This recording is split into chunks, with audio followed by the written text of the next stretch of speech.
Bienvenidos a Por Cuerda Separada, yo soy Ruth Sánchez. Yo soy Rodolfo Villalobos. Y vamos a estar platicando en esta serie de derechos humanos ahora sobre el artículo 3 constitucional relativo a la educación. Así que arrancamos. Este artículo es bien interesante. Su historia es relativamente moderna porque se considera una victoria del modelo revolucionario. Sí existía algo similar en la Constitución Mexicana de 57, hablando nada más de que todos teníamos derecho a ser instruidos por parte del Estado. Pero el artículo 3 sufre una ampliación muy importante a través de las reformas que se dan en el 17, creando lo que conocemos como una nueva constitución, aunque jurídicamente podemos justificar que se trata de la misma, como parte de la victoria del grupo revolucionario que buscaba en la educación una manera de equilibrar, además de mejorar, equilibrar, porque tenemos que antes de 1910 había una distinción muy grande en la educación de la gente. La mayor parte era analfabeta, la mayor parte no tenía acceso a un modelo educativo, las pocas escuelas que había. Marcaba la posición económica, claro, que tengas derecho o acceso, ya no digamos derecho, a lo mejor el derecho ya estaba de alguna manera, pero el acceso. Por dos razones. Primero, la educación pública era muy escasa, y generalmente ubicados nada más en ciertos centros urbanos que provocaban la necesidad de que te movieras al centro urbano cuando la mayor parte de la población vivía en centros rurales. Entonces ya el trasladarte era complicado. Y luego la educación privada era evidentemente sumamente cara. El artículo 3, como victoria del modelo revolucionario, establece estos principios de cómo deben de regirse la educación y establece un esquema de que el Estado tiene que impartir la educación y le da ciertas características que hemos repetido, creo que de una manera continua. Tiene que ser obligatoria, tiene que ser laica y tiene que ser pública, sin desconocer la existencia de esta educación privada. Pero esta educación gratuita, laica y obligatoria te da los primeros parámetros del modelo educativo. Es decir, el Estado debe establecer estas instituciones con la finalidad de generar la posibilidad de acceso a la educación de todas las personas. Por otro lado, esas instituciones tienen que tener ciertas características. Primero, tiene que ser de carácter gratuito, no pueden cobrar, tiene que ser obligatorio, y en la obligatoriedad se han hecho matices, ahorita platicaremos de eso, pero con la idea de que todos acudamos a... Sí, o sea, tú como papá no puedes justificar que tu hijo no sabe leer y escribir, o sea, tú tienes que enseñarle a leer y escribir. Y llevar a un centro educativo, porque además este artículo, como todos los artículos de la Constitución, no se puede entender de forma aislada. Si nos vamos a los artículos que establecen las obligaciones del ciudadano y del mexicano en general, encontramos que una obligación del mexicano es mandar a sus hijos a la escuela. Sí. Aun cuando no tiene previamente dicha una sanción por no cumplirla, pues tenemos una obligación. Pero sí se puede ver como omisión de cuidados. El hecho de no mandar a tu hijo a la escuela, Okay. sí lo puedes mandar. Cuando hay una familia, cuando hay un padre, una madre que tiene la guardia y custodia de sus hijos y no manda a la escuela a los niños, la escuela está obligada a reportar. Si ya hubiera un precedente, está obligada a reportar que no están yendo los niños para que se revise a ver qué está pasando.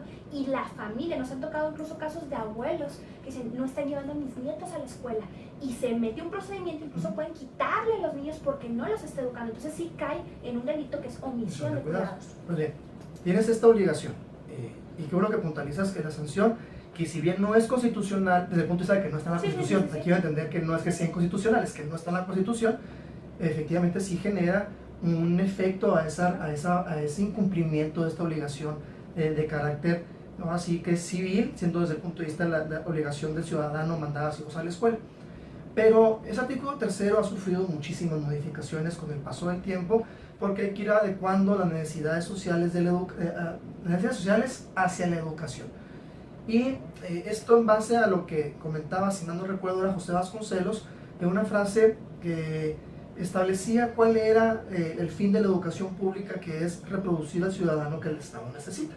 Entonces, la educación que imparte el Estado tiene como finalidad adoptar esos valores, esos principios y los avances científicos con la finalidad de ir generando un ciudadano que se pueda adecuar a las necesidades del Estado. Que esto quizá políticamente se ha tomado de una manera incorrecta, pues es muy probable, porque a veces pensamos que se reproduce un ciudadano para cumplir con las necesidades de los grupos del poder y no para que el Estado progrese o avance.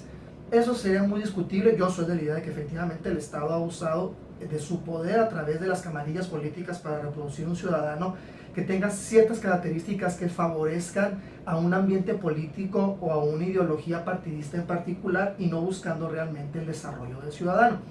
Y esto es evidentemente contrario a lo propio que establece el artículo 3º, porque todas las modificaciones que ha surtido en cuanto al fondo van precisamente orientados a la constante mejora del ser humano. Y en esas ideas establece una serie de principios, ampliando la idea de que tiene que ser gratuita la que es obligatoria, sino que también tiene que ser sustentada en derechos humanos, sustentada en la búsqueda de la dignidad del ser humano y sustentada en la inclusión y la promoción de la cultura y de la paz. Esos son los principios generales que rigen todo el modelo educativo. Entonces hablamos de educación obligatoria y gratuita, porque no tiene problema, obligatoria de todo el mundo, gratuita que no cueste. Y aquí hay que hacer una distinción también, porque luego eso se confunde mucho. Es que la educación gratuita no nos debe de costar. No te pueden cobrar al maestro, por ejemplo, no te pueden cobrar las instalaciones, no te pueden cobrar los servicios de la escuela. Es más, no te cobran los libros. No te cobran que nada. Se podría, o sea, el libro podrías decir es material. Es material, pero no te lo pueden cobrar. Pero hay que entender a veces esta mezquindad. Del hecho de que sea gratuita no quiere decir que no cueste. Es un gran costo para el Estado. Muchísimo. Y tenemos entonces que cuidar todo el servicio educativo, como nosotros padres de familia, y educar a los hijos en la casa, de decirles, mi hijo, no ande destruyendo, cuide las bancas, las mesas, pizarrones, etc. O sea, y aportar en la medida de nuestras posibilidades al sostener este tipo de infraestructuras también. Por supuesto, porque si no me pueden obligar a pagar las cuotas, pues hay que ver cómo está la escuela. O sea, yo como padre de familia, si veo que la escuela se encuentra deteriorada y tengo la posibilidad de decir a la escuela, oye, ¿sabes qué? Mira, vamos a echarle una pintadita. Sí, o vamos a comprar los bebederos, o comprar un sanitario, vamos a poner pizarrones, a lo mejor pongamos un proyector, no sé, buscar el apoyo a la escuela. No veo por qué no dárselo. Que es ahí donde entran las sociedades de padres, en donde el grupo se junta y dicen, ok, vamos a tratar de mejorar. Ojo también ahí, porque los ha dado el abuso, ¿no? Claro. Por parte de las sociedades de padres. O sea, la función de la sociedad de padres es ayudar y contribuir al funcionamiento de la escuela. Bajo el entendido de que ninguna cuota es obligatoria. Exacto, y si no la puedes pagar, no te la puedo cobrar, ni te puedo retener, ni te puedo estar persiguiendo, ni puedo estar discriminando a tu hijo, ni puedo estar incluso cobrándole al niño lo que no puedes pagar, o sea, no. Porque luego condicionas una serie de circunstancias. La entrega de los libros, por ejemplo, que dices, oye, no, o los certificados, o de las boletas, que a lo mejor eso te complica más, porque a lo mejor el libro dices tú, bueno, como quiera.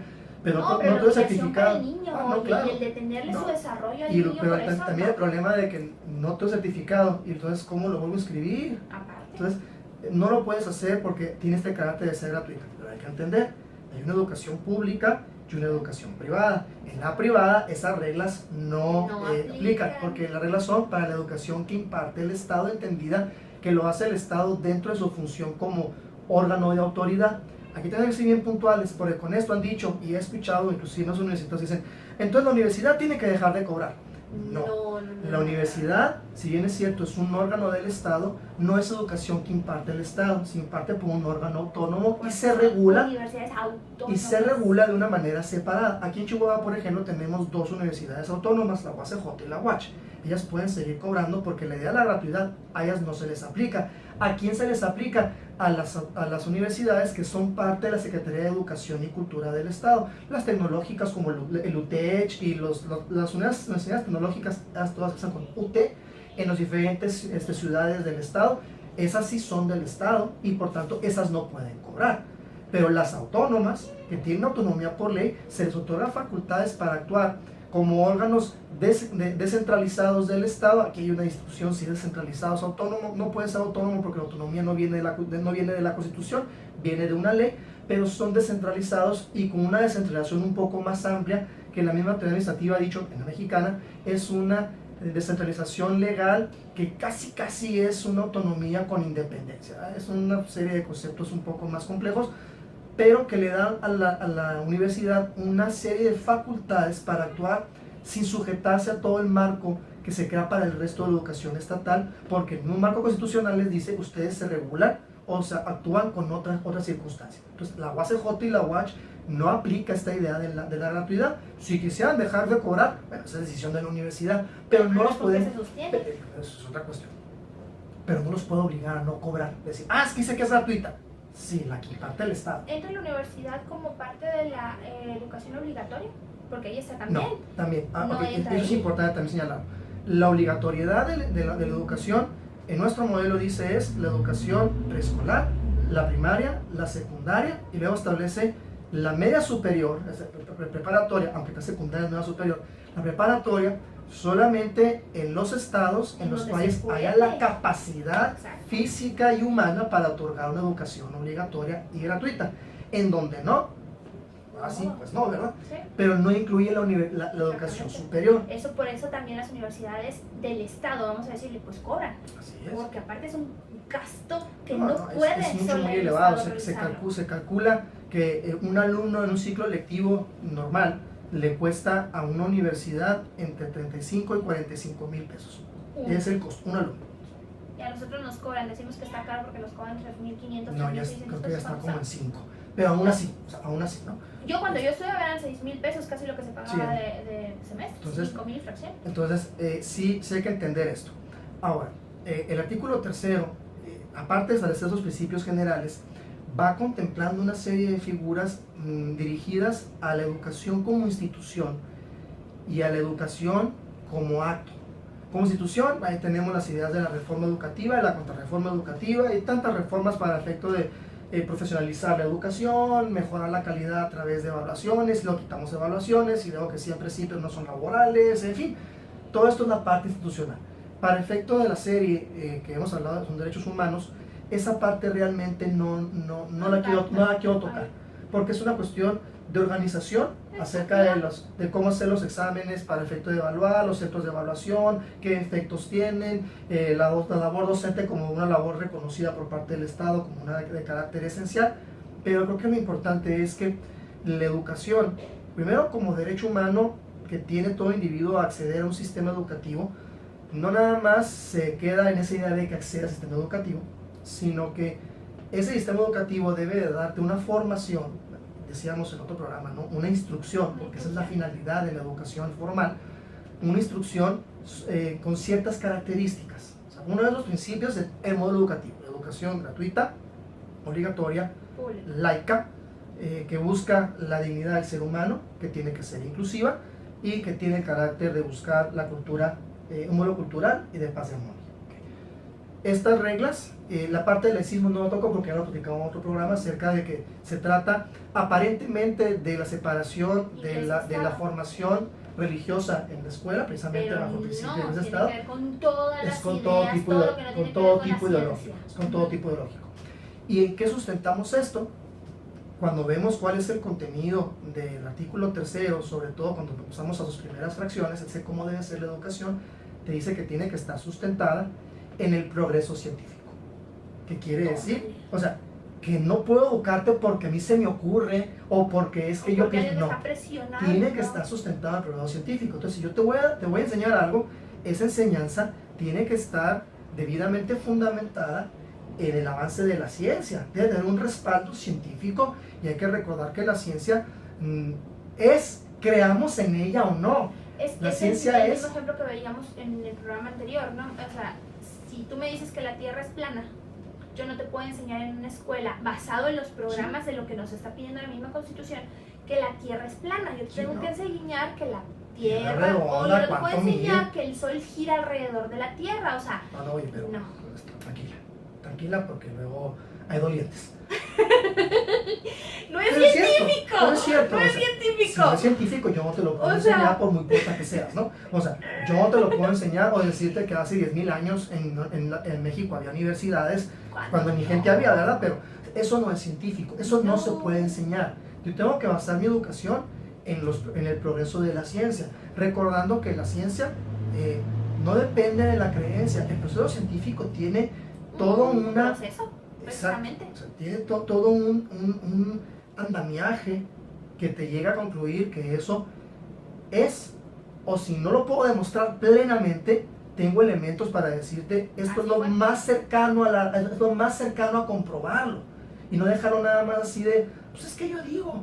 Por ejemplo, o sea, el hecho de que a través de la ciencia se dice, existe una cantidad de materia que no podemos ver, pero le damos la materia oscura, que explica su existencia una serie de fenómenos. Y dicen, oye, ¿y puedes explicar qué materia oscura? Todavía no. Eventualmente lo voy a poder explicar. ¿Por qué? Porque esa característica, estoy constantemente avanzando. Pero como antes creíamos que el átomo era lo más chiquito. Sí, y luego resulta que había 3 elementos y luego agarramos esos elementos, electrón, protón, neutrón, y luego de repente los desbaratamos, ¿sí? Y luego los desbaratamos, esos mismos los desbaratamos y llegamos a cuestiones subatómicas que dice uno, y esto no puede pasar. O sea, no lo podemos explicar. El hecho de que yo no lo entienda o no lo quiera creer no hace la ciencia menos válida, porque sigue un proceso riguroso, y no nada más en la parte de las llamadas ciencias exactas, sino también las llamadas ciencias sociales. También es un proceso riguroso de cómo llego a ese momento en el cual puedo decir, este conocimiento ya lo puedo divulgar, y no es nada más mi creencia o no es nada más una hipótesis. Aquí tenemos que dejar de utilizar el término teoría. Hay que utilizar el término, ya no es una hipótesis, ya la puedo confirmar o la puedo tener acreditada en un hábito de probabilidades tan elevado que necesito tomarlo como válido en este momento. Bueno, así debe de ser la educación en nuestro país, basada en el progreso científico. Ahora, ese progreso científico tiene que estar dirigido, y es donde empezamos a generar el ruido, porque no te gusta la ciencia y dices tú, bueno, pero puedo hacer otras cosas. No, todo lo que yo enseñe tiene que estar dirigido por el progreso científico. Y si yo voy a enseñar cualquier cuestión en razón de, no sé, cultural, valores, interdisciplinario, de carácter inclusivo, de caracteres humanos, es en razón al progreso científico. Es decir, que la ciencia va a estar a la disposición de llegar a la dignidad del ser humano, educando al ser humano en un conocimiento, no se puede ser exacto porque la exactitud no existe, pero lo más cercano a la realidad desde el punto de vista científico. Por eso yo no puedo enseñar teorías que son anticientíficas, porque no tienen ningún sustento, nada más porque se me ocurre. Y requiero entonces dar esta educación basada en el progreso científico, que esté debidamente acreditado y sustentado con documentos que tengan la revisión correspondiente para ser considerados ya ciencia dura o ciencia aplicable. La gente que está capacitada para realizar esos estudios. Por supuesto. Porque esa es otra, ¿verdad? A lo mejor estudiaste, pero pues no tiene nada que ver con lo que debiste haber sabido. Por ejemplo, tú no puedes generar un modelo educativo con nada más pedagogos. No. Porque el pedagogo te podrá decir cómo es el proceso de enseñanza-aprendizaje. Pero no te puede decir qué tienes que enseñar tú en una carrera de Derecho. Es el ejemplo que me tocó vivir. Nos tocó participar en un proceso de, ¿cómo le llamaban? Bueno, para modificar el plan de estudios, el rediseño curricular. Y llegó una doctora en pedagogía y empezó a hacer trizas el plan de estudios de Derecho. Quitó materias, reacomodó y todo, nos veíamos con cara de ¿qué está haciendo la señora? Y entonces nos dijo, es que estas materias, no sé qué, hasta que un maestro sale y dice, discúlpeme doctora, ¿cuál es su formación? Tengo una maestría en educación y un doctorado en educación. Sí, estoy de acuerdo. Está bien, qué padre. Pero ¿cuál es su formación académica? ¿Usted qué estudió? Soy bióloga marina. No, pues no. No, yo no puedo tener un biólogo marino y decirme que tiene que estudiar un estudiante de Derecho. No. Puedes venirme a dar técnicas de enseñanza, exacto, técnicas de impartición del conocimiento, pero no me puedes venir a decir qué necesita un abogado saber para salir y ejercer la profesión. Igual sucede en los niveles básicos. Exactamente. ¿Qué es lo que tengo que saber y cómo tengo que enseñar? Entonces sí, un experto en la materia te dirá ese contenido de estos temas, y entonces sí vamos a armar la currícula, y armando la currícula vamos a armar estrategias de enseñanza-aprendizaje. Tú no le enseñas al niño de 3 años a que aprenda a multiplicar. Claro. O sea, ¿por qué? Porque hay un proceso, o sea, el pedagogo te va a decir cómo le puedes enseñar a sumar a lo mejor en un momento dado, y va a llegar el que te diga, el desarrollo mental del niño no está hecho para eso, le tienes que enseñar esto. En su momento, por supuesto. Exactamente. Entonces, es la educación, es poner la ciencia al alcance de la gente para que alcance su dignidad. Ahora lo que no hemos entendido bien, no, hacer una conexión, o sea, el maestro no está separado de las demás profesiones, como las demás profesiones no están separadas del maestro. A mí me gusta mucho esa ilustración que no sé si es cierta, en que en Japón el único que no se inclina ante el emperador son los maestros. Digo, no sé si es cierta, pero suena al menos suena muy ideológico de decir, porque él es el que enseña, sin maestros no hay emperadores.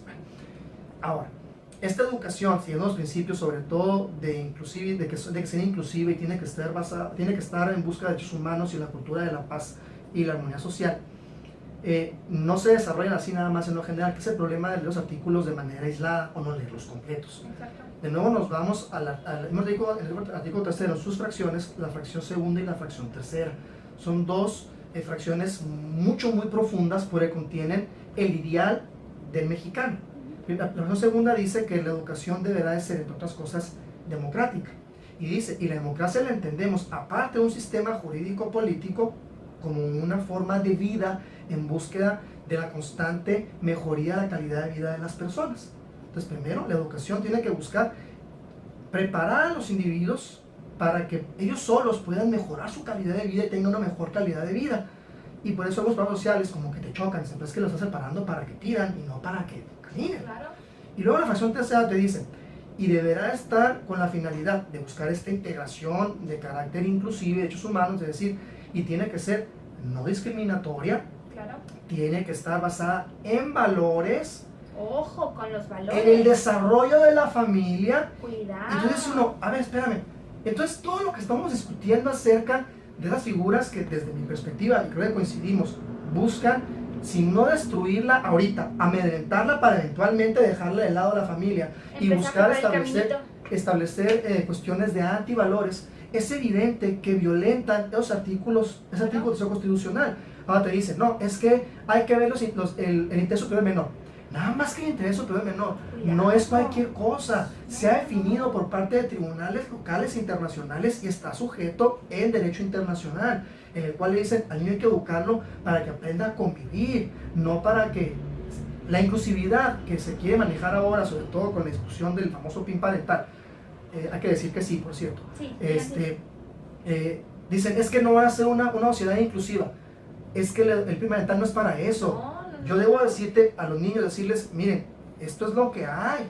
No los puedo negar en su momento para que lo entiendan conforme a sus capacidades de su desarrollo psicoemocional. Tienes que enseñar a respetar al ser humano que tiene como enfrente, sea, por lo que sea. negro, blanco, azul o que haga lo que sea. O sea, das en el clavo. Esa es la educación inclusiva. Y eso se ha tratado de hacer desde hace mucho. O sea, no me interesa lo que traigas acá, lo que traigas abajo de las piernas. O sea, yo te respeto por ser humano y tú me respetas por ser humano. Das en el clavo. Esa es la educación inclusiva. ¿Sí? No las vaciladas de que vamos a hablar. Vamos a enseñarte todo lo que puedes hacer, todo lo que puedes ser. O vámonos a cuestiones quizás más simplonas, ¿no? Pero son igual de absurdas. El llamado lenguaje inclusivo. De decirle, amigues, porque no, eso no es ser inclusivo. Vargas Llosa tiene una entrevista que a mí me encanta verlo porque le preguntan qué piensa de usted en lenguaje inclusivo y pregunta, ¿de qué? De lenguaje inclusivo, de hablar presidente, presidenta, y en lugar de contestar se suelta riendo y se enoja el entrevistador y le pregunta, ¿es que de qué se ríe? Y le contesta Vargas Llosa con una grosería diciéndole, esas son tonterías. Sí. Y es Mario Vargas Llosa, o sea, porque luego idolatramos al intelectual. No porque me parezca a mí Mario Vargas Llosa un personaje extraordinario, pero está reconocido pero bueno, como... si vamos a ilustrar intelectuales, ahí tienes uno que te dice, es una grosería, ¿verdad? Pues son tonterías. Entonces, tú no puedes, porque aparte eso no tiene ningún concepto científico. No. Es nada más una cuestión de, es que para que sea incluyente. No, la inclusión es el respeto. No, sí lo puedo educar. Además y volvemos a otra cosa, o sea, el respeto. Otra cosa, o sea, tú no te sientes incluido, porque si yo estamos en un grupo donde están hablándonos a todos, yo estoy considerando que me están incluyendo. Claro. O sea, ya soy la payasada, me va a decir, ay, no dijo mi nombre, si no me siento incluido, entonces el problema no es de que está hablando, el problema es mío, que yo me estoy sintiendo excluido por alguna razón. Yo tengo un problema de otra característica. Entonces, hay que entender que la educación como derecho tiene no nada más estos principios generales, sino que se desarrollan en el propio artículo tercero y que nos va diciendo cómo se desarrollan esos principios. Y parte de eso dice, fomentando valores. Fomentando los valores, que eso no cambia, esos no cambian. En la búsqueda de la dignidad y el desarrollo de la familia.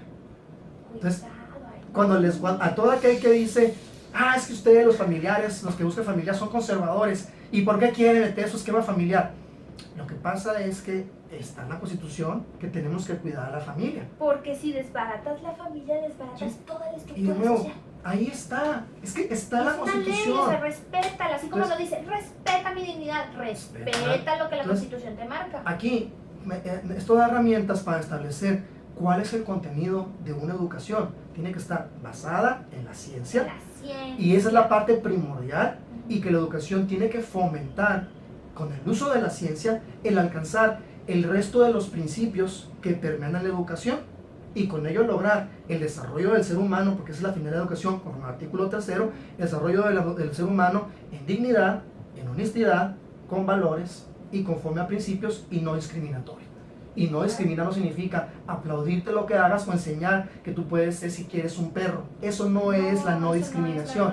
La no discriminación es tener las mismas oportunidades y tenemos las mismas herramientas, las mismas capacidades. Es tratarte igual sin hacer una distinción de carácter subjetiva. Es decir, tratarte igual. O sea, no te aplico el examen porque tú te sientes perro. A ver, no, espérate. O sea, vas a hacer el examen igual que todos tus compañeritos y vas a tener que pasarlo y si no, pues con la pena. Alguien piensa que la no discriminación se acredita o se demuestra con esta lámina que es común que circula entre los educadores cuando ellos nos regañan a nosotros, sí. Que está el maestro diciendo el examen del día de hoy va a ser subir el árbol y los alumnos son un chango, un pez, un cocodrilo, un pájaro y una tortuga. Entonces siempre pone abajo, ven, es que esa educación es discriminativa porque no toma en cuenta las ideas de cada quien. No. Si el curso es subir un árbol y tú te inscribiste al curso subir un árbol, yo no puedo decir, ay, el pececito que no puede subir, ponle 10 porque son 600. Entonces no te hubieras metido al curso de subir un árbol. Si yo necesito que aprendas que para el tercer año de primaria tú conozcas historia, conozcas las multiplicaciones, tú no puedes salir a decir, es que mi hijo no sirve para matemáticas. Pues sí, pero tiene que pasar matemáticas hay un estándar mínimo para seguir adelante. Sí, o sea, no le estoy pidiendo que sea un genio en matemáticas, pero necesito que me saque una calificación para poder pasar. Y entonces yo ya me daré cuenta que tenemos otras habilidades y entonces... Sí. Y llegará el momento en el cual la educación ya no necesite eso y la educación se enfoque nomás a sus habilidades. O yo me encargaré a fomentar esas nuevas habilidades, pero no puedo eximirlo de cumplir con los estándares mínimos que debe tener para que se pueda incorporar a un mercado laboral. Porque bajo esa idea, ¿qué culpa tienen los que no saben dibujar? Así es. O sea, entonces cae ese equilibrio ahí. Si yo estoy formando un médico, yo no puedo decir, ay, es que es bien buena gente, pásalo. Pues si no sabe dónde está el apéndice, no lo puedo pasar. Así de sencillo. Esto fue por cuerda separada, artículo 3º de la Constitución, la educación. Ojo papás, ojo mamás, ojo todos los docentes que están involucrados en todas estas áreas. Tenemos que tomar parte en la educación de nuestros hijos y que se pegue a lo que debe de pegarse. Así de sencillo. No necesitamos andar modificando para complacer emociones de momento, modas. La educación tiene que estar basada en la ciencia. Déjanos tus comentarios, suscríbete y compártelo con alguien más.